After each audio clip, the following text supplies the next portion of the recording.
Just a quickie about multi-use of a rose bed. This here is a dumpster dive tub full of arugula plants that I grew this winter in this what will be a rose bed. There's several roses already planted in here in water-wise container gardens. You can see the exposed rim there of one for Cramoisi superior I need to bury.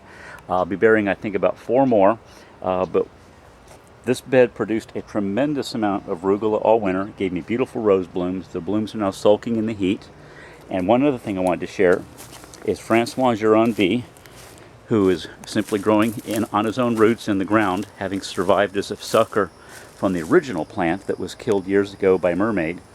What I love about it is it sends out here in Tampa every spring these monstrous so-called laterals that don't start all the way at the bottom. But take a look at the size of this cane, and now if I can hold it upright, if you can see the scale of just how far out this thing grows, laid against maybe this trellis here.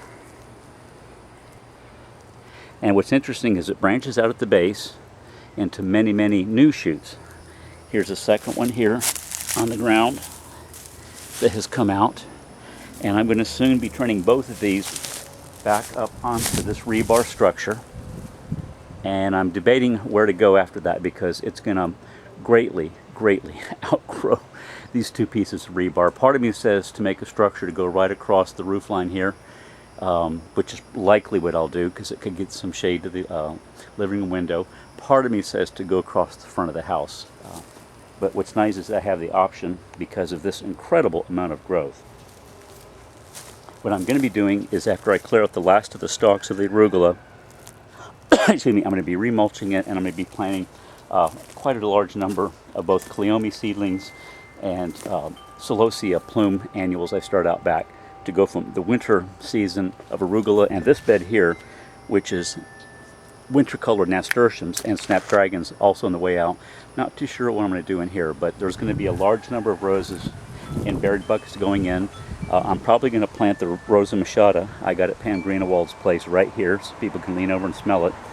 There's a few in there now, babies you can't see because they've been obscured by the nasturtiums, but they're going to be gone soon, and it'll be the same thing, transitioning from winter color to the hot season summer stuff as I pepper this whole front landscape with roses.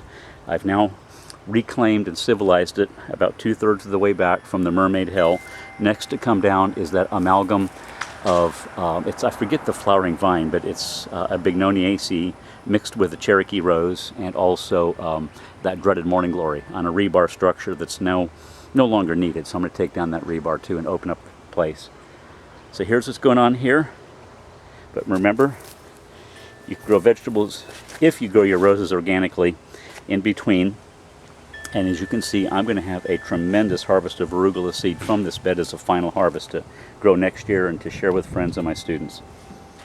Oh, one more thing. Tampa has been hit again by our infamous lubber grasshoppers. I had applied Nolo bait several years ago, and it kept them completely under control until this year. And now they're out in vast numbers all over Tampa, chewing up my cannas. They love anything in the amaryllis family. So I'm probably going to bite the bullet because, excuse me, Nolo bait is very pricey. But these lubbers, believe it or not, so you get my finger in there for scale, these are babies. And we're talking large grasshoppers here. And these are the babies. See if you can see them right there. It's hard to aim. There we go. We call them lubbers, L-U-B-B-E-R-S. They're flightless, and like I said, these are babies. And there's my beloved Rosa machata and some other cool roses I got at Pam Greenewald's place. There's the Celosias that's going to be going in this bed. I started from seed. The variety is called Pompous Plume. I cannot think of it. I think it was Fairy Morse. So this is soon to go to fresh mulch, Celosia, Cleomes, and several more roses. Have a good one, y'all. Bye-bye.